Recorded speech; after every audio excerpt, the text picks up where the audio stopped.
So critical speed is not, in a sense, a physiological measure. It's a mechanical or performance-based thing. So essentially, what you need is a range of different. You either run at a variety of different speeds for as long as you can. So you've got a fixed speed, and you simply got a stopwatch. You run at that speed for as long as you can, and then when you can't sustain that speed, you stop the watch. So you've got 3 or 4 of those. Alternatively, you could have a range of different distances, and you try to cover that distance as quickly as you can. Now, the important thing, though, is that this critical speed relationship, it has to be in what we call the severe domain. So it's in that range of durations where your VO2 max will be hit. So essentially, the shortest duration run that you do has to be at least 2 minutes, maybe 2 to 3 minutes, and the longest probably somewhere between 12 and 15.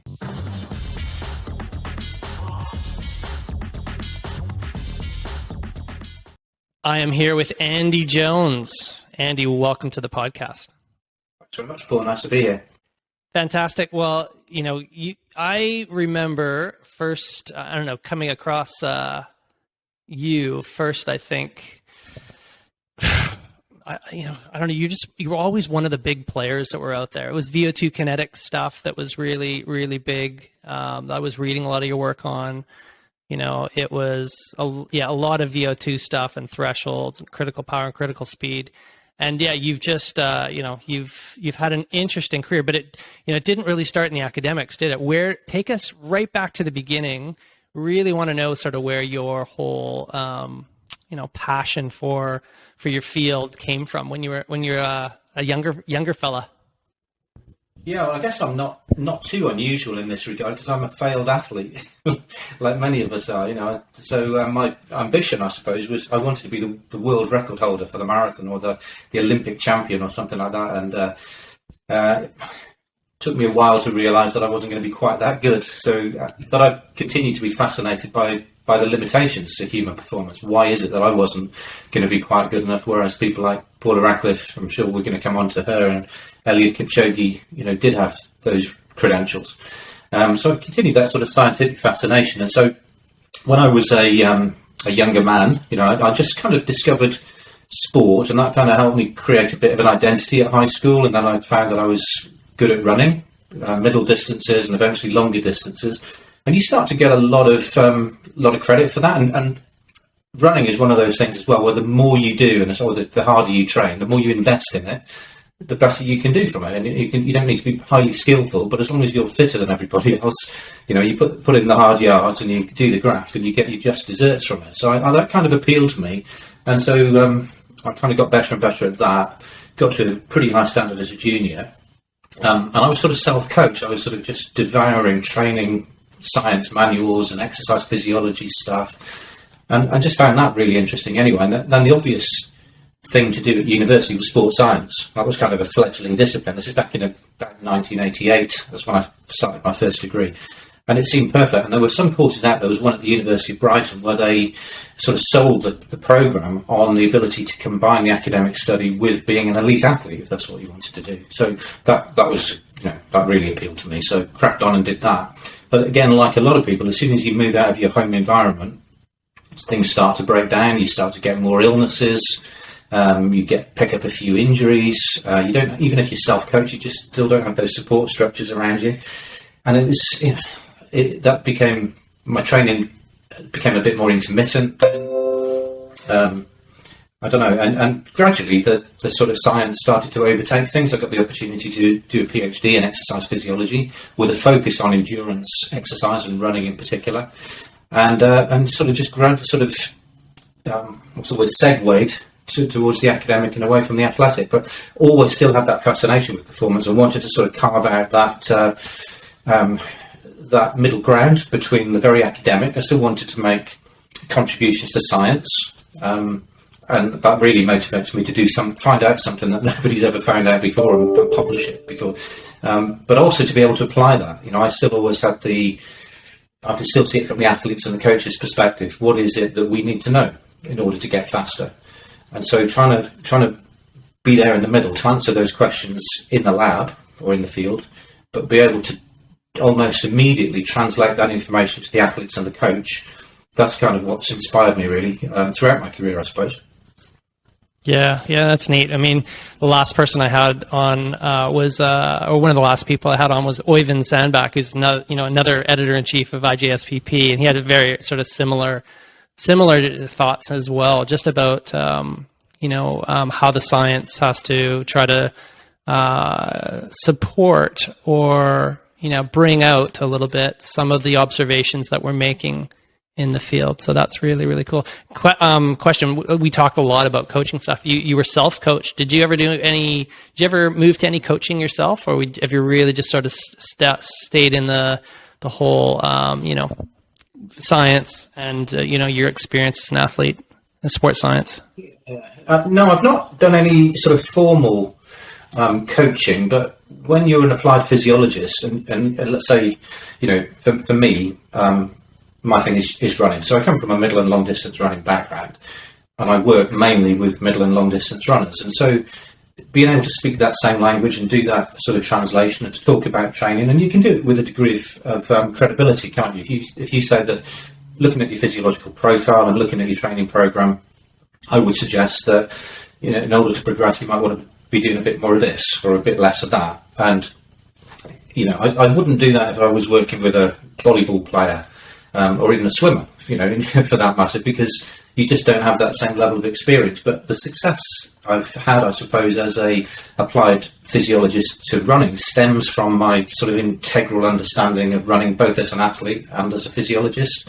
And I think it's when you combine that, you can probably get the most purchase from the athlete and actually make some kind of a difference. You shouldn't be saying... Yeah, absolutely. What were your distances? What were you as an athlete? Well, anything. I never probably found my best distance, but it was somewhere between 1,500 metres and half marathon. And I probably, had I been able to continue in it, I would probably have ended up, maybe even marathon, because people do tend to compete over longer distances as they get there. I was pretty fast over 1,500, but I wasn't a sprint finisher. I was definitely more a endurance type. But 5K, 10K, enjoyed all of it. And you can... Go on. You can, sorry, Andy, you continue that today as well, don't you? Like you've done a marathon, haven't you? Yeah, so the reason I've run a couple of marathons now, and I'm supposedly training for another one. I've had a little thigh strain and pretty heavy cold a couple of weeks ago, so my training's a bit behind where I'd like it to be. But the thing about doing marathons was that it was the one distance that I hadn't raced when I was a younger person, so I could actually get a personal best. It wasn't like trying to run a 10K and get in. It's just heartbreaking when you can't get within 10 or 15 minutes of your previous best performance. So the good thing about marathons is you can't rock up to a marathon without having trained, and I just wanted to commit to something that required me to really build it into my lifestyle. Now I'm into my 50s, but also something that I could still get a personal best at. And of course, it's always nice to have a bit of a challenge, isn't it? And for me, the 3-hour marathon is probably where I'm at. So I did do 3:01 in Moscow just before lockdown, and the weather was terrible. So I think I probably could have done it on a better course and in better conditions, but that's still hanging out there. So that's something that I want to get in. You've got to be fit to do that. And there's been a couple of occasions over the last 18 months where I would have been able, I think, to break 3 hours, but didn't get the opportunity. So I'm just hoping that I can get fit again. I'm a bit heavy at the minute, but I can. It all comes together eventually for me. Yeah, nice. Yeah, I mean that's amazing. In your 50s and searching for sub 3, that's pretty cool. Of course, we'll talk about sub 2 a little bit later. But maybe set the scene for the basics, Andy. Main predictors of running performance, I guess. Ultimately, I mean, just set the scene for everyone. Like, what are the key things that we look at classically when we go in the laboratory and we might measure these things you've probably looked at in Paula, things you've looked at in Elliot, and yeah, just lay that out for everyone. So we start there. Yeah, and you mentioned a few bits in your introduction, didn't you? But it's really for me the things that I've always studied, because I think they are relevant to endurance exercise performance. is things related to oxygen uptake, basically, whether that's VO2 max, so the highest rate of oxygen uptake when you're working, pretty close to your top level, your VO2 during submaximal exercise, or in other words, your running economy, the highest sustainable oxidative metabolic rate, so that's, you're talking about your critical speed or critical power, and to some extent your VO2 kinetics as well. How rapidly can you switch your aerobic system on when you begin to exercise? Obviously, that's more relevant for middle distances, though interestingly, we do find that critical speed is well correlated with VO2 kinetics. So there's something there about mitochondrial oxidative capacity, probably. But basically, all of those things. I mean, if you're an endurance athlete, you're running for longer than 2 or 3 minutes. The predominant energy pathway is aerobic system.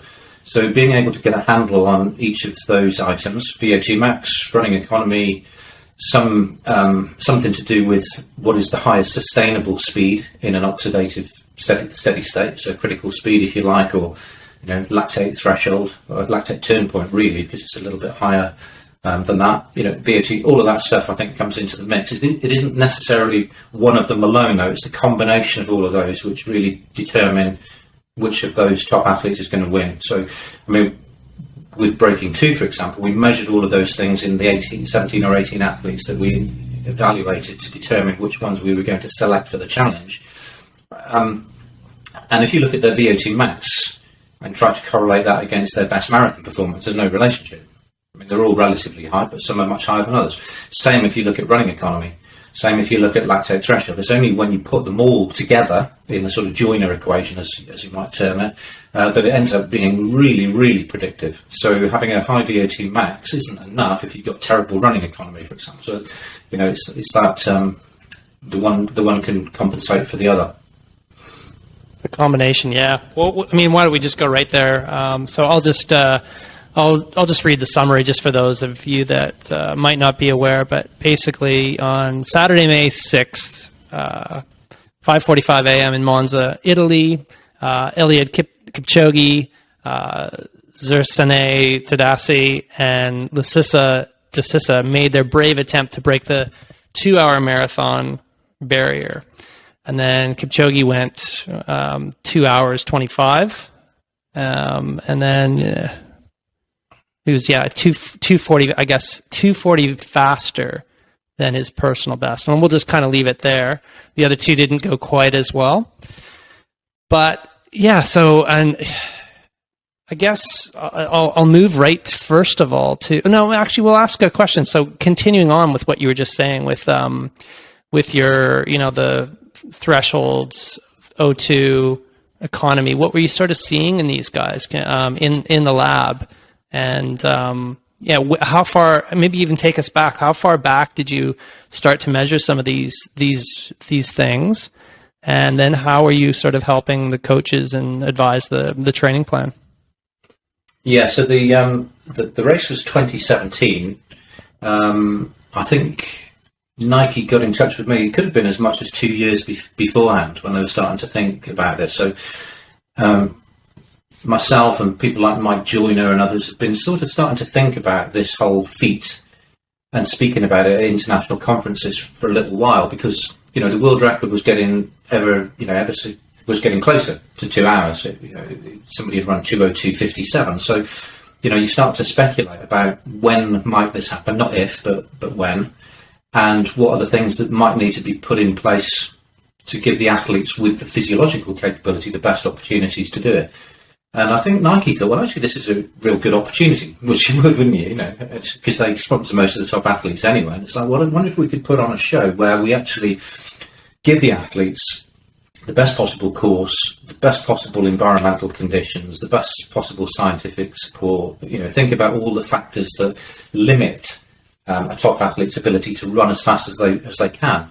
And there are lots of those, because actually if you think about where the best athletes run, it's obviously the big city marathons, and none of them were designed to be the perfect environment for running fast times over. Probably Berlin is historically the fastest, but it's not necessarily perfect. There's still a few twists and turns and ups and downs and whatever.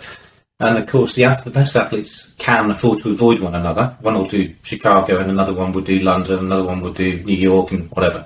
So it's a case of if you got a lot of athletes together and you could and they shared the pacing and the drafting, then every athlete would be able to sustain their best speed for longer. So let's put something in motion there. The trouble as well with these spring and autumn marathons is that the weather conditions aren't necessarily conducive. You can get really cold, really windy, really hot. So it was a case of let's try and find the right track at the right time of year where you get cool conditions, and overcast, and you just think about the environmental issues as well. What else? Oh yeah, and of course, when those top athletes do get together in the Olympics and the World Championships, the weather conditions can be dreadful and the courses can be really slow. So the 2:02:57 and the various 2:03s that had been seen were way slower than any of those athletes were really capable of. So we didn't think that we needed to do a lot to give people a pretty good chance, So the first stage was to find the athletes. It's all very well having the perfect conditions, but you've got to have the right athlete. So, started off with a long list of the athletes that Nike sponsor. Not all of them were available. Some of them had other priorities. Some of them were injured. But quite a few were obviously quite keen. And so the idea initially was to put them on the treadmill. But we also did some field testing, interestingly. It wasn't just about laboratory-based testing. And to measure those factors that we've already discussed. What is their VO2 max? What are their thresholds? What are their economy? And knowing all of that stuff and putting it into an equation, what would you predict they might be capable of? So who are the top runners in the world? What are they capable of at the moment? And when you do all the marginal gain stuff and you take 30 seconds off for having a good course and 30 seconds off for good weather and 30 seconds for giving them the best shoot, all of that stuff, how close can you get? So when we'd done that, the three athletes that came out on top were Kipchoge, Lalisa Desisa and Zerzone Tadesse. As I mentioned, all slightly different numbers, all excellent in their own way, had incredible caliber. It wasn't just what we measured in the lab. We did critical speed modelling as well. They were all very, very successful athletes. Either had been or had the potential to be, or they were just great. Plus, they were really committed to the project, really excited about being, the next Neil Armstrong or the next Roger Bannister, or whatever it might be. So that was actually one of the criteria. We wanted them to be really, to dream that they could be the person. And those three were the big believers, Kipchoge in particular, I think. And so once we'd selected the athletes, then it was a case of working with them and their coaches, monitoring their training, sometimes remotely, sometimes going to visit them in their camps, learning a lot from them, not certainly trying to take over and dominate. And they were successful athletes already. There was something that they were doing that was right. So we weren't going to say that doesn't, That said, on reflection, Kipchoge's training, I don't think we would have changed. Desisa was a big mileage man, not very high intensity, probably never ran a single mile at 2-hour race pace, but was doing a heck of a lot of volume. And probably that could have been altered. And then Tadesse was training more like a 10k guy, lower mileage, pretty high intensity most of the time. I think if they'd raced over 10k, Tadesse would probably have won it. If they'd raced over 50 miles, Desisa would have won it. But Kipchoge was training for a 2-hour marathon. So that was all really good. And then it was just making sure they were in the right shape on the day that we'd selected. Who was the one that was the world record holder in the half? That was Zerzone That was your Tadesse. 10K. Yeah, so he was, yeah. So Yeah. what was you thinking there on, what were you, when, what was you thinking there that we could potentially, lengthen that guy out to double the duration or double the distance and go so into he'd that? been a really successful, he'd been successful for a long time, actually. He'd won the World Cross Country Championships, very fast over 10k, World Half Marathon record holder. In fact, it wasn't just one very fast half marathon he'd run, it was several. He was clearly the best, at that point in time, the best half marathon runner the world had ever seen. But there didn't seem to be any reason why he couldn't, extend that. The speed you have to sustain for the marathon, because of the shape, that shape of the curve, isn't very different from the half marathon. It didn't seem to make sense why he'd only run something like 2:10. His running economy was fantastic. And we're thinking, he was one of the older athletes, one of the more experienced ones. It was a bit of a roll of the dice, but we thought this is a guy that we can surely make a lot faster. And he was quite naive in lots of respects as well, in terms of things like nutrition. He just didn't know the value of it, never practiced it in training. And I think he was in contention at one time at 22 miles in an Olympic marathon for getting a medal of some colour, and faded away.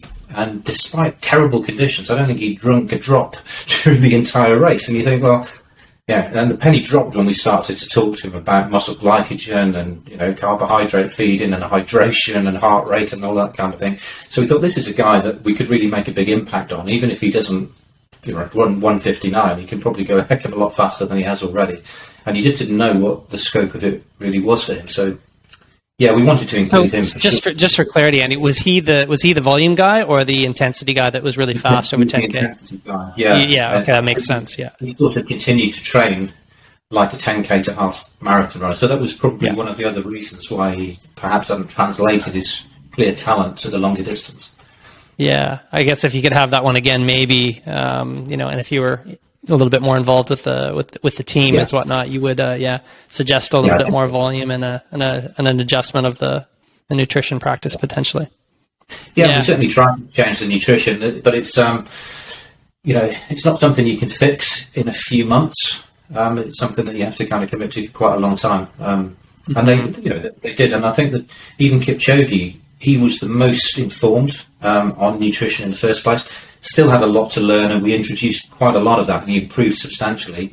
But I think one of the differences between Vienna and Milan was that Kipchoge continued to improve his ability to take nutrition on board during the race itself. So this is so you might be aware that Alistair Brownlee is one of the individuals that's attempting this sub 7 to go an Ironman event under 7 hours. We had him on the podcast. He's joined us as a team member in one of our related businesses, and he asks a question. The breaking 2 day was in fact only about 1% better than the real world record. So what percent difference do you feel the various different interventions made, such as the draft, the pacing, and the shoes? It's really hard to separate them, isn't it? So it was 2.5 minutes faster than the existing world record. So it's only 1% or whatever, but it's a substantial 2.5 minutes. It's pretty good. And there were a lot of people who were thinking this whole thing is some kind of charade or whatever, that Nike are going to have egg on their face after this. So it was not. I think people were blown away that Elliot got so close, and actually he was on course to do it until quite late on in the race, and just faded a little bit. It's hard to say, isn't it? I think there wasn't one specific thing that made the big difference. I think none of those interventions would have made more than 90 seconds difference, but it is a combination between having a really nice course, the beautiful flat road, sweeping bends. That was definitely an advantage. The weather was good. It was reasonably cool still. And the shoe obviously has made a bit of a difference. That they were running in the Vaporfly then, now it's the Alphafly. There's no question that it does improve running economy, even if it's just for, most of the comparisons in the lab are just done for 10 minutes. My suspicion is that because obviously people's running economy deteriorates over the course of a marathon, that it perhaps doesn't deteriorate quite as much if you're in the Vaporfly or the Alphafly. So the difference in running economy in the last mile of a marathon compared to the first mile is probably even greater in the new shoe compared to a regular one. And then the nutrition aspect, I think just having the opportunity to feed them a little bit more frequently than they'd get the chance to in a big city race. And if they missed a drink, you could still, but they didn't get that perfect. When we picked up the drinks bottles at the end, they hadn't consumed as much as we thought they should in a sort of bespoke fashion. And then there's the drafting as well, which we haven't spoken about yet. And clearly, if you're running with nobody in front of you, like the lead runner in a somebody like Kipchoge, when he ran his legitimate world record in Berlin, was on his own for a large fraction of that. Nobody could keep with him, and therefore he's got air resistance to overcome. It's nothing like as great, obviously, in running compared to something like cycling, but it's still not something to be sneezed at, sort of thing. So having the rotating team of pacemakers in there to break break that for him. I think that certainly made some contribution, but it's partitioning out each of them is relatively tricky. Mm-hmm. Of course, I don't think you really can actually do it, but it's yeah. I think the other one has got to be just how purposeful it all was, and it kind of comes back to the whole mental thing. And I've got I've got a somewhat related story and whatnot. Whenever it's like, so when back to my old days, I was really in a similar boat as you in terms of being a semi-pro or a failed athlete, whatever you want to kind of call it. But it was it was the Ironman. Yeah, it was the Ironman distance, right? And you have to put yourself in the context that even in the 80s, for a lot of people to even think that you could do an Ironman was a big deal, right? So it's like you're left with this mental block, this mental barrier. And I think my dad even said, I totally remember my dad saying, "You'll never do it." But anyways, you go and do it, and everyone go through this, and then it's all sort of easier, and it's really a similar sort of thing. Like that whole Breaking 2 project that had to unleash some sort of belief effect in Elliot to go and do that for the real thing, right? Like and I think this is why these types of attempts are so important. I don't know. Any thoughts on that? Yeah, absolutely. Totally agree. And, people talk about the Roger Bannister thing, don't they, where people thought it was impossible to run under 4 minutes for the mile, and within a few months of him doing it, several others did. So people do have a mental barrier. And I think if you're in a position, and it'd be nice to be in such a position where you think you might be able to, be the new world record holder, you then dream too big. You think about trimming, a couple of seconds off the world record, and to completely, have just changed that whole mindset and not be limited by that is definitely a big deal. And Kipchoge, I think, is a very special character in that regard. He genuinely believed that sub 2 was possible, and he felt he could be the person to do it. And the thing that separated the three athletes, I think there's more than just the psychology, but it's certainly true to say that Kipchoge, of the three, was the one who genuinely believed it was a doable thing. The others were delighted to have been selected and to be given the information that they might, with a fair win sort of thing, be in contention. But whether they genuinely believed it in their heart of hearts, I'm not so sure. Kipchoge did. For him, that's the only thing he's ever really wanted to do. He's, I know he's announced now that he's going to go for a third Olympic gold. Brilliant. But if you talk to him and say, this was before he won his second Olympic gold, would you rather break 2 hours or be a double Olympic champion? It would be the sub 2. There's something about that for him that just, I guess, there'll be lots of people that win Olympic golds. There's only ever going to be one person that broke 2 hours for the first time. So it kind of puts him in a completely different echelon. Yeah, it's you go down in infamy. Think about Roger Bannister, right? How many people have run a sub 4 mile? But he did it first. He broke the mental barrier. Elliot broke the mental barrier. So yeah. No, it's super cool. What if you're a betting man? What do you think's next? Do you think there's going to be a bunch of individuals that can now go under sub 2 in a marathon, in a big city marathon? I think, it's still not easy, right? It's definitely not easy. I think some of the things that I mentioned are important there, because I think if you did have the best possible field, let's say you had, whatever field could rock up now for an Olympic race, and you put them in a big city marathon, let's say Berlin, which is probably the fastest course, and on that particular day in Berlin the conditions are perfect, and they're all racing one another to the bell, and they're clearly going to be incentivized to do so. Somebody could do it, I think. Mm-hmm. If not immediately, within a few years, I think they're definitely going to be knocking on the door. When Elliot ran his 2:01 in Berlin. Remember that who was it? Bekele was only a second or so slower the following year. So the people running 2:01s. There are some fantastic athletes coming out of Uganda and other places at the moment who are running spectacular 5k, 10k, half marathon times. The half marathon record has tumbled a couple of times as well. You imagine what those guys are capable of in a couple of years, you know, or even right now.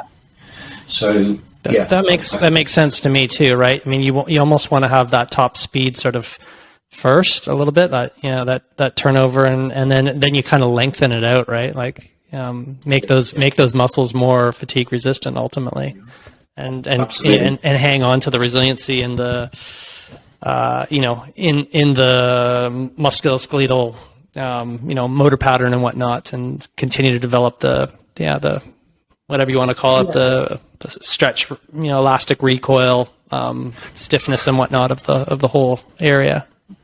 And actually, you know, you mentioned the resilience thing there, and that's something that I think really is important. I mean, I do genuinely think that that Kipchoge is probably the top physiological specimen. You know, so when we did the testing for Breaking 2, we didn't necessarily have them in the lab or in the field at exactly at their top fitness. They were all in different stages of preparation. Some of them had a couple of weeks off after having run a big race or whatever.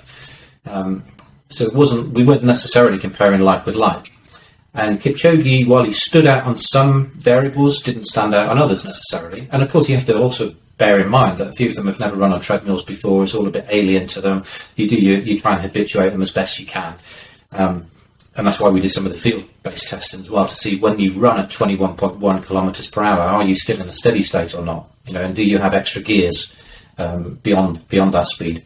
So, yeah, that's all that's all pretty crucial. But what I think Kipchoge probably has, which might help differentiate him even more, because I do believe, had we tested all of the athletes in their prime a week before they run a marathon, I'm pretty sure that Kipchoge would have the better numbers.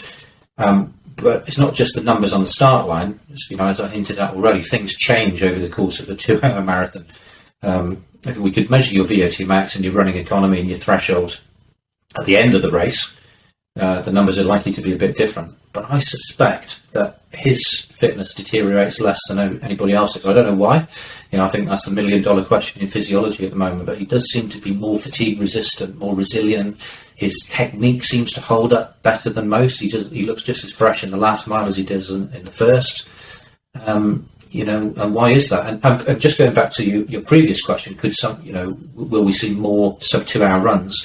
I think we will. We had Elliot over. We gave him an honorary degree from the university Christmas before last, and had a really nice conversation with him at lunch. And my vice chancellor asked him, you know, how hard was it to run the 159?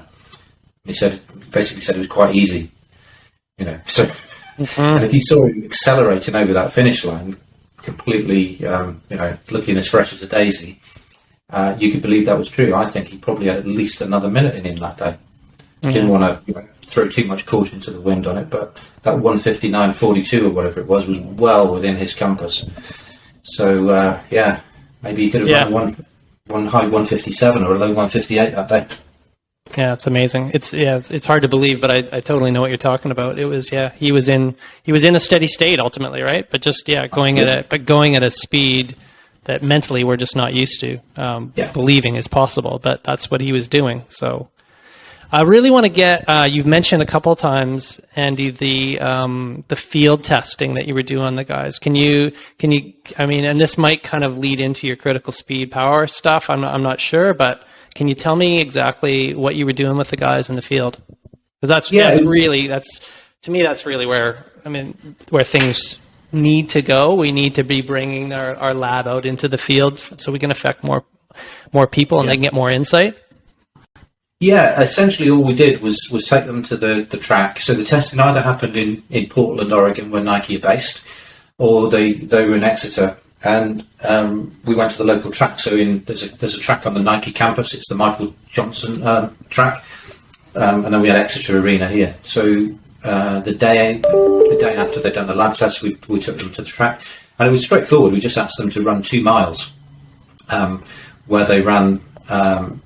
Actually, the first lap they ran a first lap or two just sort of in a 5-minute mile pace. They ran 6 laps at 2-hour marathon pace, which is like 4 minutes and 34 seconds per mile, about 2 minutes and 50 seconds per kilometre for people who speak who do kilometres rather than miles. I'm more of a miles man. And then we asked them to do a single lap at the end of that as fast as they could. and they did all that with gas exchange being measured. And so what we wanted to determine is that when they're running for 10 minutes or whatever it is at slightly less at world marathon pace, are they in a steady state? So first of all, you've got your running economy, because you can calculate mils of oxygen per kilogram per kilometre, same as you do on the treadmill. So you know their running economy. When they do the flat out sprint at the end, you can get their VO2 max. And you also know whether they've got another gear, so they're running 68 seconds per lap. Can they knock out a 60 at the end, or a 62, or can they only just manage a 66? That kind of shows you how close they are to the limit, I suppose.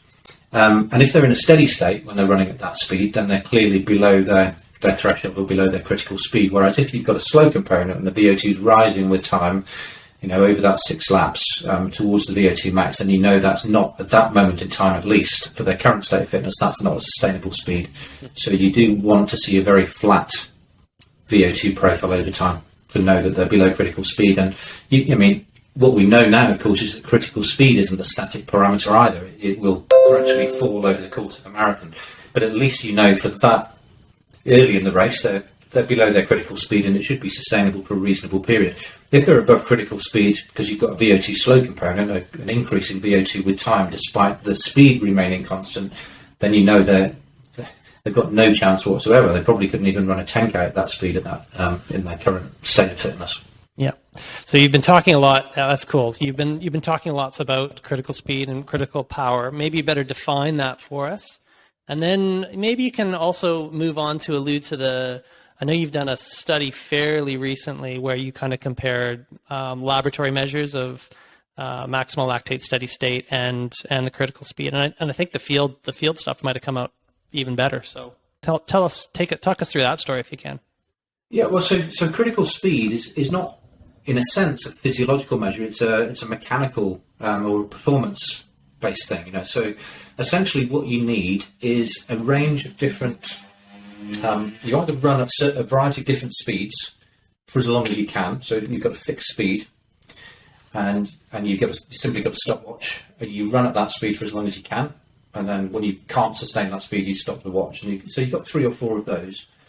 Alternatively, you could have a range of different distances, and you try to cover that distance as quickly as you can.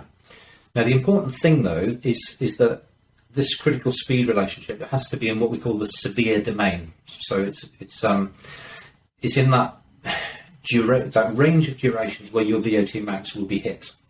So essentially, the shortest duration run that you do has to be at least 2 minutes, maybe 2 to 3 minutes, and the longest probably somewhere between 12 and 15.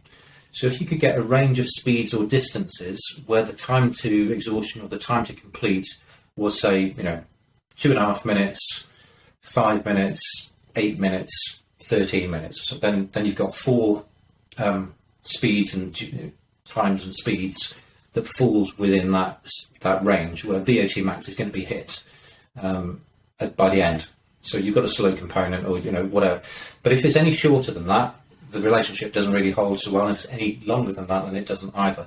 But essentially, what you end up with then, if you plot speed against time, you'll end up with this sort of curvy, linear, hyperbolic shape. And where that curve levels off is your critical speed. And the shape of the curve tells you something. We call it the D prime. But it tells you something. I don't like to call it an anaerobic capacity, but it's related to non-oxidative metabolism in some ways. A bit more complicated than that. Not sure we can unpack it in the time available, but so just park that one for now. So that's all based on performance, but it is explained by the physiology. So if you exercise people below their critical speed, as determined, as calculated in the way I've just described, you'll find that they'll be able to actually maintain a steady state VO2. Whereas if you exercise them above that critical speed, they simply can't. And that D prime that you've measured will be used at a particular rate. And when it reaches 0, that's when they become exhausted. So when you combine the critical speed and the D prime, it can really predict performance really, really closely within that 2 to 15 minute range. So between 800 meters and 5K, really. But it's, what we also know is that you can't exercise above your critical speed for particularly long because your VO2 is rising with time, you're drawing upon anaerobic metabolic processes which are finite and so on. So to run the marathon, you need your critical speed to be as high as possible. And what we find is that the athletes tend to operate just below that. They intuitively know where that critical speed is, and they operate at the top end of what we call the heavy domain, where you can still sustain a metabolic steady state. Lactate, phosphocreatine, oxygen uptake are all stable with time. So putting it into practical terms for the listener and viewer is how long can someone generally exercise at their critical speed? Yeah, well, I don't think that's the right way to look at it in a way, because what it simply separates are these exercise domains within which VO2 is either steady, and that's not just VO2, but everything else kind of falls in line with it, or isn't steady. So one speed, if you're below critical speed, that is sustainable, and the mechanism of fatigue is going to be different. It could be that you run out of glycogen, let's say that is for now. Whereas when you run above critical speed, it's not steady state, and the mechanisms of fatigue are probably different. We know that when you reach exhaustion in the severe domain, your muscle lactate is very high, your muscle phosphocreatine is very low. There's a whole plethora of kind of metabolic factors that probably contribute to either the decision to terminate exercise or the fact that you can no longer continue physically. So, but if you wanted to push me on that, we did a study. Rebecca Nixon was the first author on it, and we calculated that it's probably around 17 minutes, something like that. I think the thing that's held people back in understanding critical power or critical speed is the notion that it should be sustainable indefinitely, when no exercise intensity actually is. So, and we shouldn't be thinking of, if you can only run at critical speed for 17 minutes, then it's not a sustainable intensity. It isn't supposed to be. It simply separates these two domains within which responses are very different. Mm-hmm. Yeah. I guess where I'm coming at is that it has similarities to the functional threshold power, like the critical power, say, would have a similar sort of ideas and concepts to the functional threshold power, the FTP. And again, Kogan recommends that we do a 20-minute test, and then we take 5% from that, and this is about your 60-minute one. And then of course that all becomes useful when we're trying to calculate the load of a training program. So I mean, it's in the ballpark, right, in terms of being around that. Maybe a little bit below that is around the hour. You said a little bit below that is around the 2-hour mark as well, right? So, and it's going to vary from person to person depending on their resilience and economy, and probably how fit they are, how much different metabolites are contributing to the energy. So, but didn't you do? And again, where I was kind of going with this initially was, did I read correctly or not that you showed a critical speed being a better predictor of, I guess, a race performance than say like a maximal lactate steady state taken in the lab? Didn't you do a study with that, or were you an author on that study? Probably. And Andy's, you have to forgive Andy. He's got 360 publications last I read, so maybe probably more now. we have, you can determine critical speed from field-based data. You can certainly do it from personal best performances. You can do it from training data and all of that. And we did find that you get slightly different numbers for critical speed and D prime if you assess those things in the field compared to in the lab. I mean, we also did an analysis which showed that the best marathon runners operated about 96% of their critical speed during their personal best races. Yeah. I'm not sure if that was the same question, really. But I think sort of 10K speed is the sort of thing that separates the heavy from the severe domain, if you want to think of it like that. Yeah. I mean, well, it's really similar, right? It's in the ballpark of where we anchor the maximal lactate steady state, right? And again, we're always looking to not everyone's got time to go into the lab, or they can afford to go into the lab. So people want to know, well, what can I do practically? And now we've got the GPSs and whatnot, and there's lots of different I guess tricks to be able to get that information. maybe not as accurately, but within ballpark, and making it kind of practical for the user. I would recommend. The other thing, a rough rule of thumb, is that the other thing that you could equate it to is the lactate turn point, or the second lactate threshold. So if you do a blood lactate profile in the lab, you start at a slow speed, you get people to run for 3 or 4 minutes, you take the speed up every 3 or 4 minutes by kilometre per hour or so.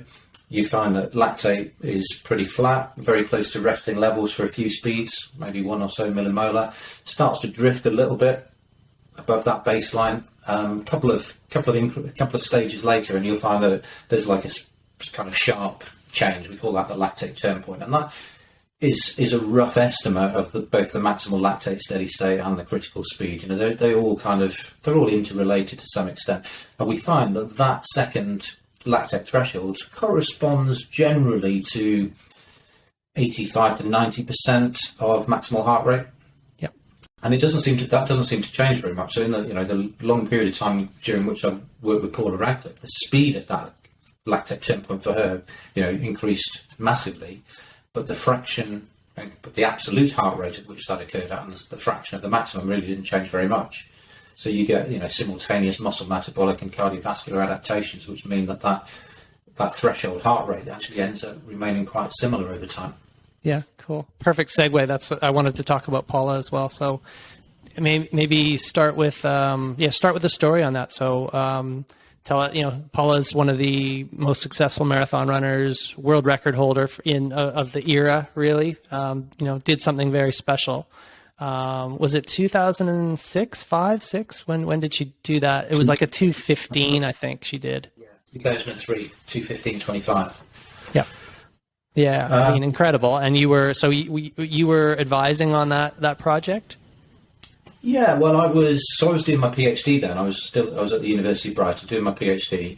This was before, in the UK, there was no English Institute of Sport or Welsh Institute of Sport or anything like that. The only physiology that was available to athletes was from within universities. And the reason I got connected with Paula was because of my own, kind of history as a runner. So there was a coach at Newport Harriers where I used to run, which also was where Steve Jones, who ran 2:08:05 and actually 2:07:13. So he was a world record holder for the marathon. So I used to kind of rub shoulders with him a bit back in the day. But he used to. So this coach at Newport Harriers, his name is Mike Rowland. He used to coach Steve Jones, many other very successful sort of Welsh and British distance runners. And while he never quite coached me, he was a source of wisdom. I'd always lent on Mike a little bit. But he was very good friends with somebody called Bud Baldaro, who was based in the Midlands in the UK, and at that time was like the national junior event coach. And Paula had been setting, she'd been winning the English schools by record distances and things like that, and was clearly marked out as a huge talent for the future.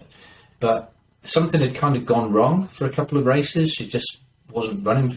She'd gone to the county championships and just came 15th or something, which was like unheard of. There was something clearly wrong with her at that moment. And so Bud Baldaro, the national junior event coach, knew from my contact, Mike Rowland, that I was at the University of Brighton studying a PhD, working with distance runners. The whole thing was, how do you go about assessing endurance capacity in runners? How do you, what's the optimal protocol to measure all of these variables that we've said are important?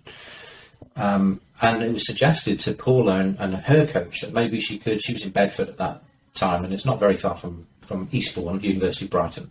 So it was suggested that maybe she could come down and do some testing, and maybe we'd be able to find out what was wrong.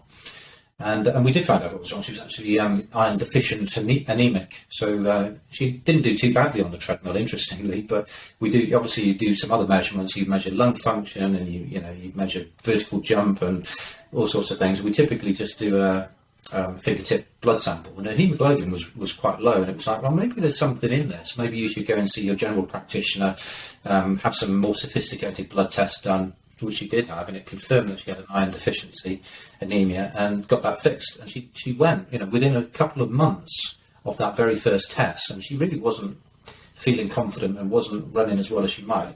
She got that corrected and then she won the World Junior Cross Country Championships. So, you know, and that really put her on the map, because that doesn't happen very often, someone from the UK winning that, you know, against the might of Africa. So that got her pretty convinced that exercise physiology and regular testing could be important for her. And so that was how it kick-started, and I continued to work with her then for probably 15 years or so, up to and beyond the marathon world record. We always knew that marathon was going to be her distance. You know, back then she was, as I mentioned, a great cross-country runner, but she was running 1500, 3K,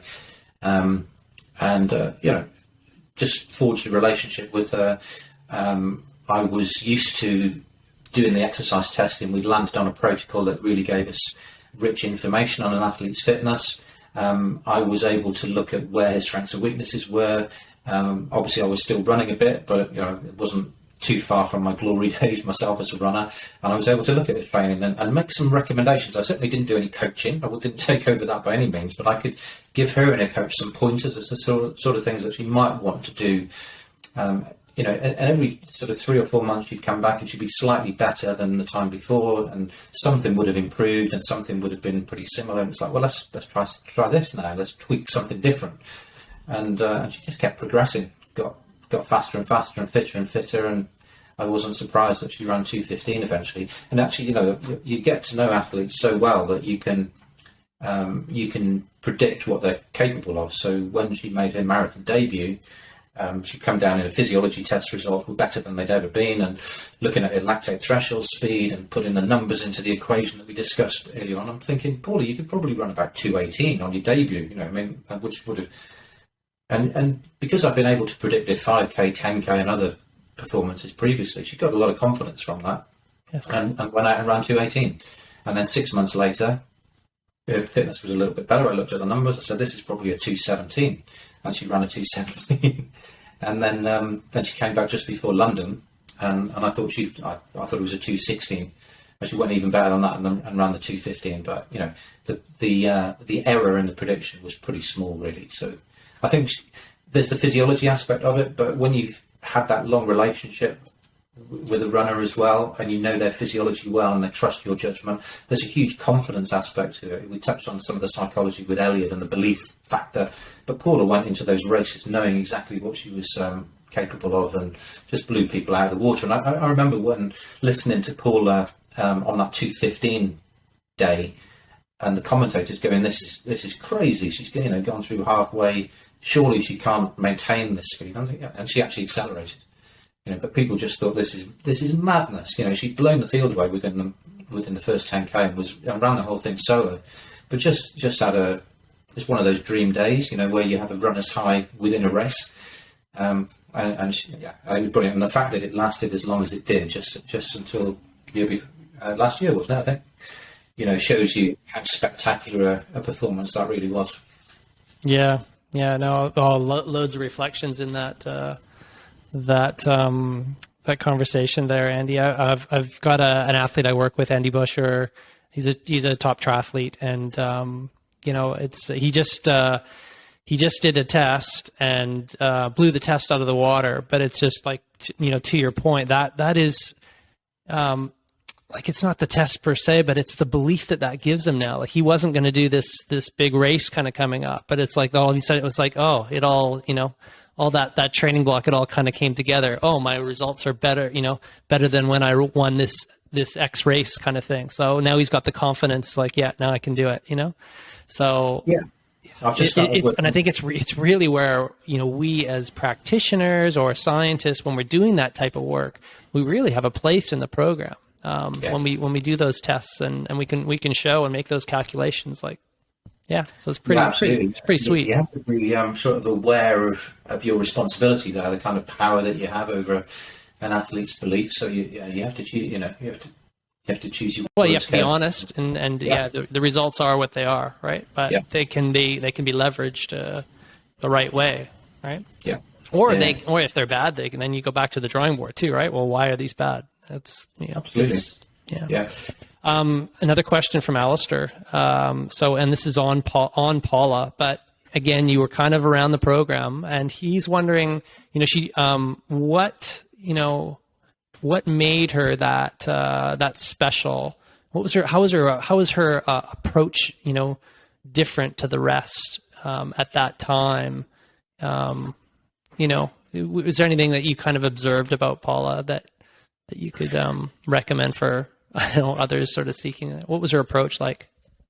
She was really tough. You've got to say that. She seemed to be able to really dig deep and hurt herself more than, even during my PhD years, I've done a lot of exercise tests. And like I said, it was all about developing protocols. So we put athletes of all levels through exhaustive treadmill tests.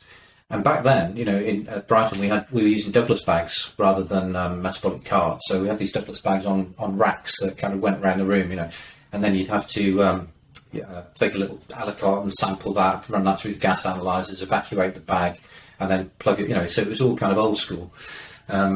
So what we would do is at the end of each of the 3-minute stages, we'd do like a 45, 50 second gas collection.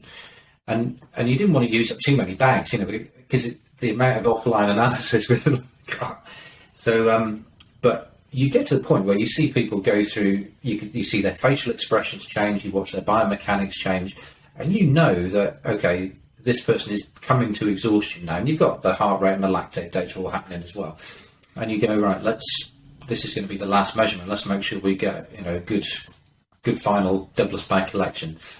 And I get that with Paula. And then because obviously they've got the mouthpiece in, so they have to give you a hand signal. And she'd give me the one-fingered salute, as it were, and just say, I want to try another minute. And I'm like, yes, can't. There's no way you're going to do another minute. She bloody would do another minute, and I'd have to get another bag and make another collection. And then then I'm saying, that surely is it now. And she'd go, I want to try, and she'd try again, and she wouldn't complete that minute. But it got to the point where it was almost like she would rather have fallen flat on her face or flown off the back of the treadmill than actually quit. So she was as tough as nails. That was one of the things I noticed. And it seems derogatory to the other athletes who really pushed themselves hard. But she had another gear in terms of how deep she could go, I think. And, her physiotherapists over the years have said the same thing when they've been treating her. Her pain tolerance to some of the things they were putting them through, it seemed to be in a different league as well. So there was that. But I think with all these great athletes, what they have is longevity, don't they? And it's that consistency, it's the commitment that they have to their sport over not just weeks and months, but years and years and years. And, eventually training twice per day, but committing yourself fully to it, going to altitude, not partying ever, training, sleeping, eating, training, just repeat. Day after day, week after week, month after month. Obsession. 15 years. And that takes something special. And it isn't just the psychology of hurting yourself in a race or in training. It's to be able to do that day after day after day after day. And that's what you did well. And when you can do that for that period of time, then things change. So when I first started working with her, running economy was no great shakes. But that was the thing that continued I've published that paper, as I'm sure you've seen it. And over that period of time, the oxygen cost of running at a particular speed go down and down and down and down until she became one of the most economical runners ever measured. And that correlated pretty well with her improvements in performance, especially when she turned to the longer trips. Yeah, consistency of training. That was one of Alistair's key points, is just, staying healthy and consistently training. I think it really just have one more question. And there's sometimes a little bit of philosophical difference on the whole threshold model training versus polarized model training. And again, reflecting on Paula's training, she's a bit of a hard nut, training hard all the time, might have drifted in more towards the threshold model. Would you agree? Yeah, definitely. Yeah. She didn't really run too many easy miles. She would, she just kind of enjoyed running, and she liked running fast. And I was trying to slow some of her runs down, but it was hard, So I think she became almost a bit too thresholdy, because it meant that she couldn't, run some of her sessions as hard as she might have done, because she was pretty fatigued most of the time.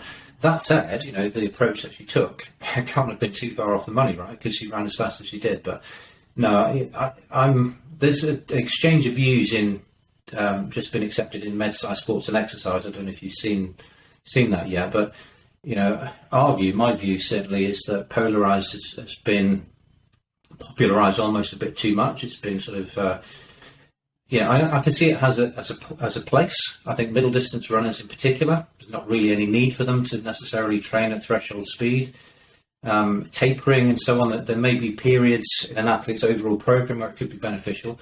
But in terms of specificity, if you're a 10K runner or a half marathon runner, why would you not run at the speed at which you intend to race? So doing high quality aerobic training, I think, is really important. Doing threshold or tempo running is really important. Obviously not for the whole distance of the race you're training for, but preparing yourself, by running sustained periods at the speed at which you intend to race. There's nothing more specific than that. And in terms of preparing yourself metabolically, physiologically, psychologically, biomechanically, and so on, there's a place for that for sure. And I think this polarized notion where you basically ignore that, you deliberately shy away from it, and I think there's something, and the evidence base for it is just not there. So I've read articles where somebody has said, "Oh yeah, Paula, before she ran the world record, she was doing 80-20 training."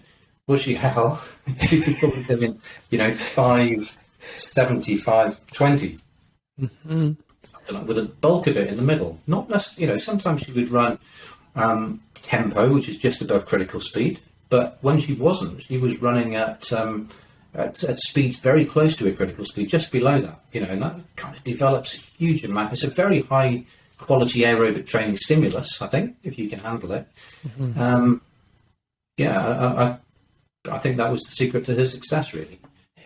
Well, what I just love is, I'm back to that old saying that there's more than one way to skin a cat, or there's number of different roads can lead to Rome. Because we had Alistair on the podcast, and he's very much a polarized guy, and he believes that was really the recipe for his success. But I mean, you've just said no, that's not what I was seeing. So we got two of the world's best that have gone completely different roads to Rome. And again, this is the cool thing about what we do in this world of science, is that we're there to try to investigate and explore the different models, and so there's a project, if there's any students that are out there looking for a PhD and whatnot, so we need more work in this one. We don't know. I think if you're a triathlete though, and you're exercising for long periods, and some of that isn't, I'm talking specifically running here, of course. I think if you're a cyclist or a swimmer, and you can do loads of stuff where your legs aren't being pounded constantly, you can probably do more volume. Same if you're a cross-country skier. So I would imagine, if you can train for 6 hours a day, then you want to train for 6 hours a day, then clearly the intensity at which you do that is going to be a lot lower. If you're a runner, you can probably not train much more than about an hour and a half a day. And so the overall intensity is going to be a bit higher. Yeah. And good point. I think context. Context is important. I'm seeing this stuff now about junk miles. It seems to have been redefined. So in my day, junk miles was when you used to go out and run really, really slowly, and it just wasn't doing you any good. It was just too low in intensity to actually cause any kind of stimulus to improve your fitness. But actually, all you're doing is causing yourself even more fatigue, even more damage, and not really benefiting too much from it. So I think that's junk miles. I think going out and running steady, below critical speed, but at a reasonable quality, that should be your bread and butter work if you're a 10K to marathon runner. But now I'm seeing that running in that middle zone, which is the speed at which you probably would be racing, it is now some people are calling junk mile. I mean, it's madness to me. So I've got quite a strong view on it. Yeah, no, that's awesome. I love it. I'm sure that you are going to take that view and apply it with your own marathon training. That's with what you're doing, right? I mean, and again, in your 50s and getting close to three hours, it's pretty awesome. So, Well, and I've got to be a bit more careful with it. I would like to train now like I used to train then, and I can't. It's much more difficult when you're 51 compared to when you're 21 or 17 for sure. So I do sometimes I can't run quite as intensely as I would like, and you know, there's some value I think to running at any well, I say any speed. I still would find it difficult to run slower than 8 or 9 minutes per mile, I think, because it's just biomechanically it's so much more difficult anyway. But yeah, I do philosophically that it would be my approach for sure. I love it. I love it. So maybe, well, you know, I've taken a lot of your time here, Andy. It's been great. Now, yeah, what is, you know, you are the next step for you is, this is all over, is that you are now the new editor-in-chief in Medicine and Science and Sports and Exercise. So congratulations. Again, like Oyvind, I said, that's, you know, I don't know if that's a blessing or a curse, but yeah, what are your... Sorry, say again, mate? Well, I applied for it, so it's my own fault, isn't it? It is. So, I mean, that's got to be a huge chunk of time. And like, what are your main aims with it? And what do you want to do? What do you want to do with the journal? And where do you want to see, you know, that go? Yeah, it is a fair bit of work. But I was editor-in-chief of European Journal of Sports Science for 10 years, and I've kind of taken that as far as I felt I could. I think it can progress under its new editor-in-chief. But we've made a step change in that journal's fortunes. And I thought, well, 10 years is too long to be, I don't think you should stay in a job that long, really. You've got to give other people an opportunity. Agree. So I knew I was going to step back from that. And then I heard that Bruce Gladden, had done his term at MSSE, and I thought, actually, that's quite interesting. I've been a member of ACSM as long as I've been a member of ECSS. And clearly very prestigious and historic journal. And actually there was something that appealed to me about trying to become the first non-US based editor-in-chief of MSSE.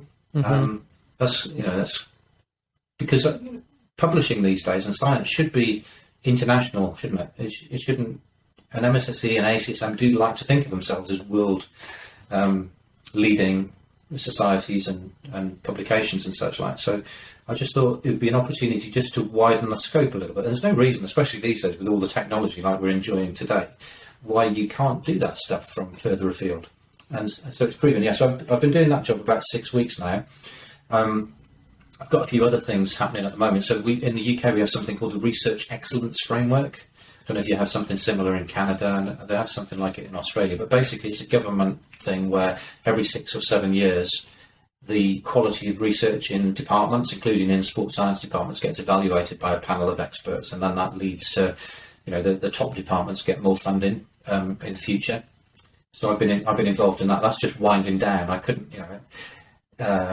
do both things simultaneously, but I've been learning the ropes with MSSE. Bruce Gladden gave me quite a bit of training in advance anyway, and I've got some, but the things that I want to do with it, you'll see start to unfold in the spring and summer. I want to internationalise the editorial board a bit and the associate editors, because if you look at where the submissions come from and what the readership profile of the journal is, it is really international. There's Brazil and China and Europe and whatever, and I think the editorial landscape needs to reflect that to some extent.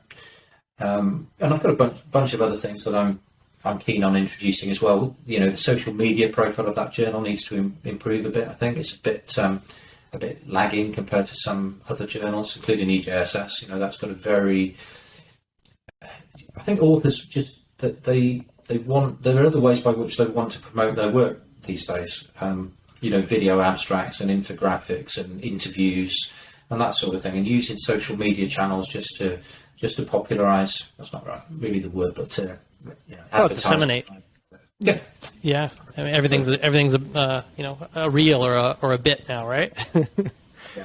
So the other problem we've got in science at the moment, as I'm sure you're aware, is there's lots of journals out there, lots of choice.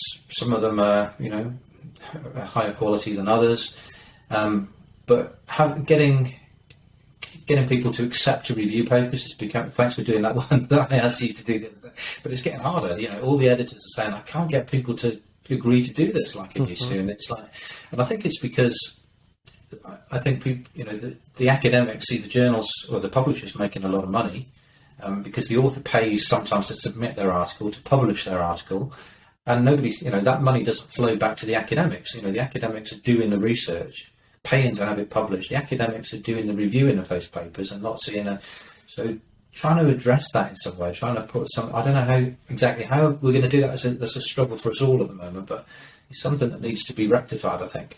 I couldn't agree more. That's the, that would be, imagine if some of that, if it's fee to publish, imagine if some of that fee was sent back to the reviewer and you're paying them for their time as opposed to them doing that, just for the goodness of their heart, right? That just kind of makes sense. And I reckon you would get a lot more people agreeing to review if there was a better system like that. But you would. Logistically, it would be really, really tough to do, I think. But, there has to be some better reward and recognition.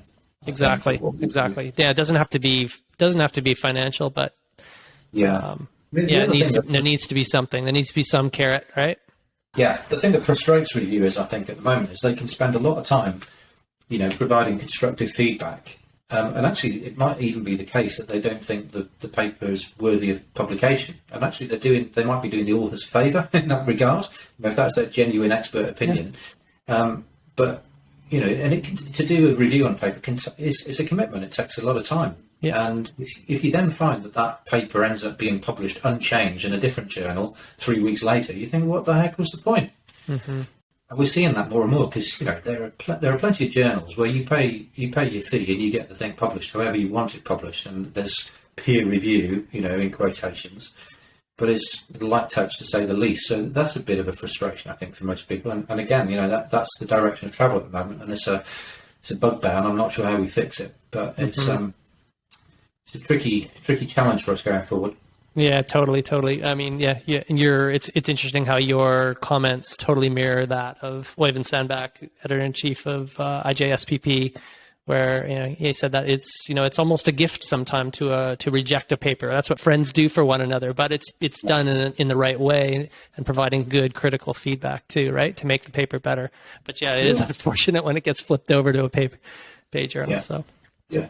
Andy, I've taken up so much of your time. I can't thank you enough for coming on. I just loved the conversation, mate. It was great, and loads of good insight for myself, and hopefully for others out there that love this endurance space and this middle space between science and practice. So anything further from you that you think we've missed in the conversation, or any thoughts?